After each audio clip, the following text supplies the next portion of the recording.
I am Dr. Sarah Chen, a cardiac surgeon, and this is the story of how my family almost destroyed the most important day of my career. The hospital auditorium was packed with distinguished colleagues, medical students, and department heads.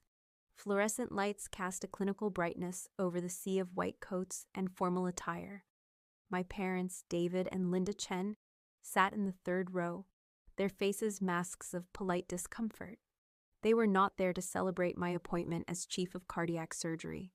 They were there to silently judge the choice I had made to stand behind that podium in scrubs, instead of a wedding dress. I could see the way my mother's lips pressed into a thin line as I approached the microphone. To her, my white coat was not a symbol of years of sacrifice and study. It was a stubborn refusal to accept the life they had mapped out for me. The slight shake of my father's head told me he still believed this was all an elaborate phase, that my career would be remembered as the day their daughter chose strangers' hearts over her own family's happiness. Every word I spoke about saving lives carried the weight of years of being dismissed. My credentials, earned through sleepless nights and impossible decisions, contrasted sharply with the disappointment in their eyes. I felt the sting of their judgment the way I had felt it through medical school, residency, and fellowship. A quiet poison meant to make me doubt my path. Yet beneath the surface was a steady confidence. I was not the girl they had tried to marry off at 22. I was a surgeon who had held beating hearts in her hands and made choices that meant the difference between life and death. The applause began to build, and the air in the auditorium grew electric. My parents shifted uncomfortably as if they believed this recognition was somehow their final proof that I would never fit into their traditional world. What they did not know was that the room they sat in was about to transform, and their definition of success was about to be challenged by something they could not dismiss or diminish. A week before the ceremony, I sat in my office reviewing patient charts when my phone buzzed with a text from my mother. The message was cold and calculating. "Stop this nonsense, Sarah. Dr. Kim's son is still single. It's not too late to be practical." She made no effort to hide her disappointment. To her, my career was nothing but an expensive education that had gotten out of hand. And my position as chief was a threat to the grandchildren she demanded, and the son-in-law she had already picked out. The words struck deeper than any scalpel I had ever held. For 15 years since starting medical school, I had carried the weight of their disapproval, each comment like a weight added to my shoulders. They had called my residency playing house, my fellowship showing off, and my surgical skills nothing more than stubbornness with a medical degree. Seeing that same contempt written in a text on the week of my biggest professional achievement felt like a deliberate wound, as if she wanted to remind me that even at my most successful, I was still failing them as a daughter. I set down the phone and forced myself to breathe, but inside I could feel the familiar ache of being invisible to the people who should have been proud. The door opened after a brief knock, and my brother Michael walked in. He carried himself with the easy confidence of someone who had never once disappointed our parents. Michael had always been the golden child, the one who married young, produced grandchildren on schedule, and worked in the respectable field of finance. He glanced at the surgical schedule pinned to my wall and let out a laugh that cut through me like a blade. "Seriously, Sarah," he said, "Mom and Dad are worried sick. Can you not just find a nice guy and settle down? This doctor thing is getting old." To him, my career was an extended rebellious phase, a costume I had chosen to wear instead of accepting my role as wife and mother. He did not see the lives I had saved or the innovations I had pioneered. He only saw an opportunity to remind me that I was still the disappointment of the family. I watched him smirk, as if he had just delivered fatherly wisdom, and I felt the old mix of anger and sadness rise inside me. Michael had never spent 18 hours in an operating room, fighting to save a child's life. He had never made split-second decisions that determined whether a family would go home whole or broken. Yet he spoke with the arrogance of someone who believed that his traditional path made him more valuable than me. In his eyes, I was playing doctor while he was living a real life, and my parents, blinded by their cultural expectations, had let that narrative define our family dynamic for years. As he leaned against my desk, I remembered every family gathering where his children's achievements drowned out my professional milestones. I remembered the praise he received for providing grandchildren, while my innovations in cardiac surgery were met with concerned looks about my biological clock. His dismissive laugh in that moment was not just about my career. It was about a lifetime of being told that my choices were selfish, that my accomplishments were less important than his reproductive success, that my victories as a surgeon paled in comparison to his victories as a traditional son. I wanted to show him the letters from patients whose lives I had saved, to make him understand that my work was not a hobby or a phase, but I knew it would change nothing. Michael lived in a world where approval came from following expected scripts, and I lived in one where I had to prove my worth, patient by patient, surgery by surgery. His mockery was not new. It was only the latest reminder that my family had built a hierarchy where professional achievement would never trump traditional expectations. As he left my office, still chuckling at what he saw as my stubborn independence, I looked back at my surgical schedule. My mother's text still burned in my mind, and Michael's words still echoed in my ears. But beneath the frustration, there was something else, a steadiness I had learned in the OR. They could laugh and dismiss me, but the truth was that this white coat carried authority they could not begin to understand. On that day in that auditorium, they would finally see what I had become, whether they wanted to accept it or not. The memory of that Lunar New Year dinner still sits heavy in my chest.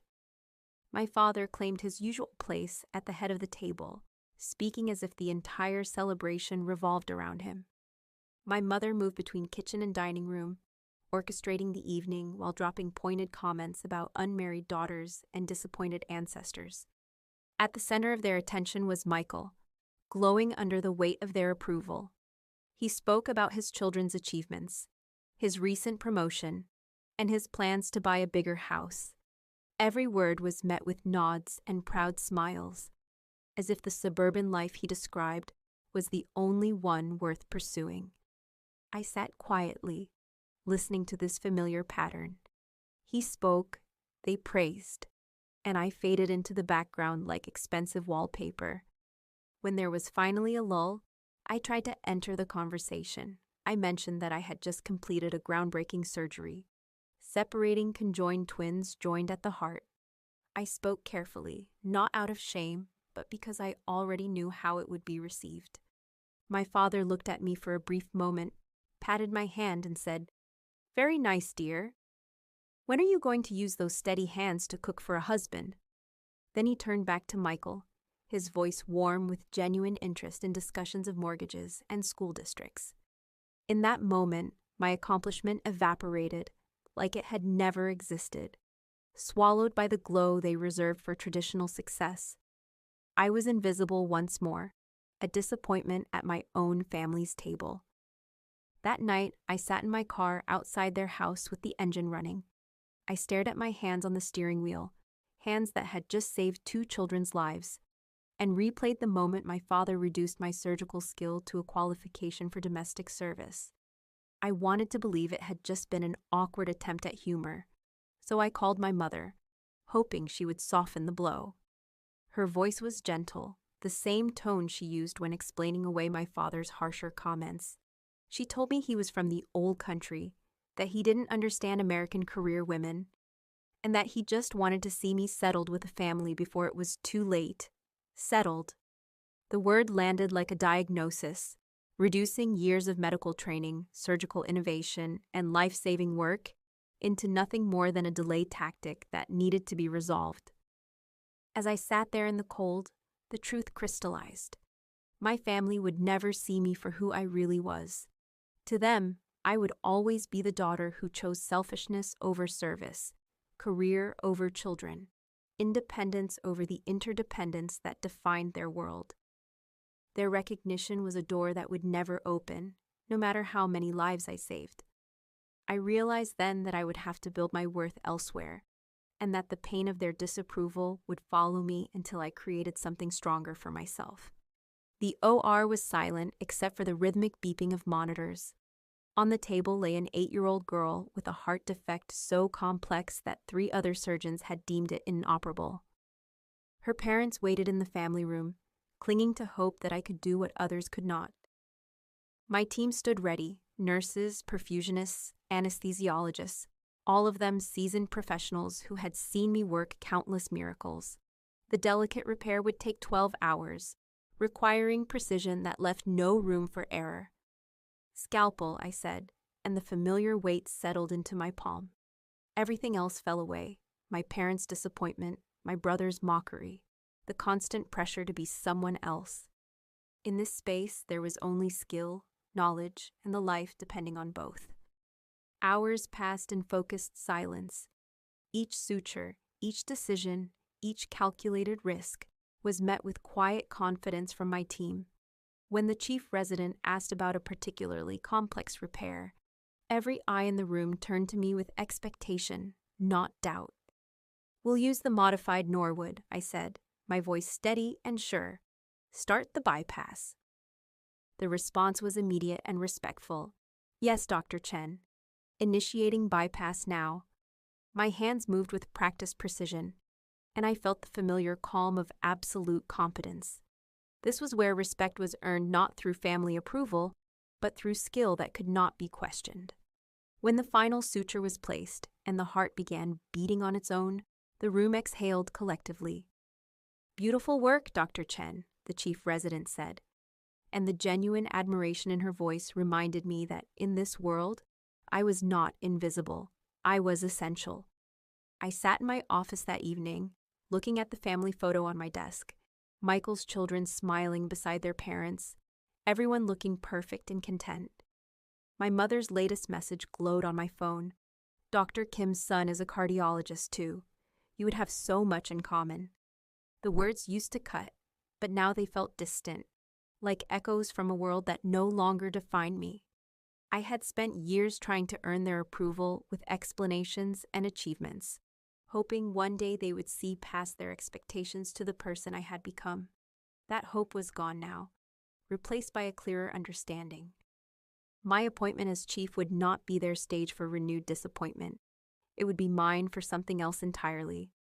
I opened my laptop and began crafting my acceptance speech, each word chosen with surgical precision. I would not apologize for my choices or diminish my achievements to make others comfortable. I would wear my white coat and let my credentials speak louder than any argument I could make. If my family only understood authority they couldn't dismiss, then I would give them a demonstration they could never forget. With methodical care, I planned the ceremony. The department heads would introduce me with my full list of achievements. My residents and fellows would fill the front rows, representing the next generation I was training. The hospital's chief of staff would speak about my innovations and the lives I had saved. Piece by piece, I turned the appointment ceremony into a lesson. They thought they were attending a career milestone, but they were about to witness a validation. It would be the day my two worlds collided, and it would happen on my terms. The auditorium buzzed with conversation as colleagues and medical students filled every seat. The air was thick with anticipation and respect. Then came the moment I had been building toward for 15 years. The hospital's chief of staff approached the microphone, his voice carrying clearly through the room. "Ladies and gentlemen, I present to you our new chief of cardiac surgery, Dr. Sarah Chen, pioneer of the Chen modification for complex congenital repairs, recipient of the American Heart Association's Innovation Award, and the surgeon who has maintained our department's zero mortality rate for pediatric cardiac procedures."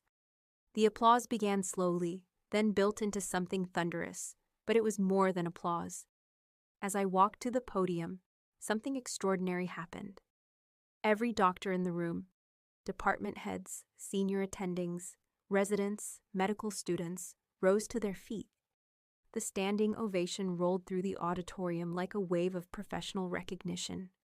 Medical students I had taught looked at me with admiration.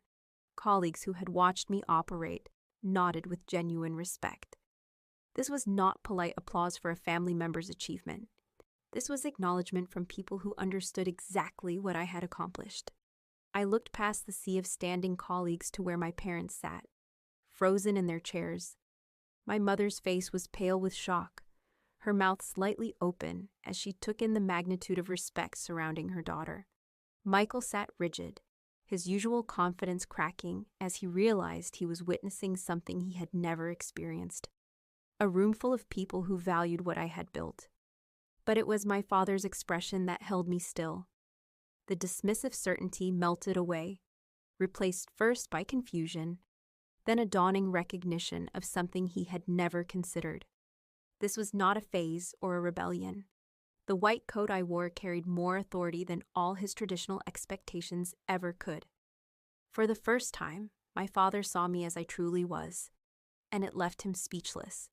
He sat small and uncertain, a man confronted by the simple fact that his daughter commanded the respect of professionals he had never bothered to understand. When I reached the microphone, my voice was steady and clear. Thank you. Today, I stand before you not just as your new chief, but as someone who has learned that respect is not inherited. It is earned. Every life we save, every innovation we pioneer, every student we train adds to a legacy that no one can diminish. The applause that followed was not just for my appointment.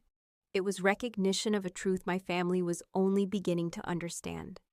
The reception was held in the hospital's modern conference center, surrounded by portraits of medical pioneers and displays of surgical innovations. Laughter and animated conversation filled the room as colleagues, residents, and department heads surrounded me. They spoke of cases we had worked together, techniques I had taught them, and lives we had saved as a team. For the first time in years, I felt completely understood. Every handshake and every congratulations came from people who knew exactly what my achievements meant. A resident approached to thank me for a particularly challenging case we had worked on together. A fellow surgeon asked about my latest research.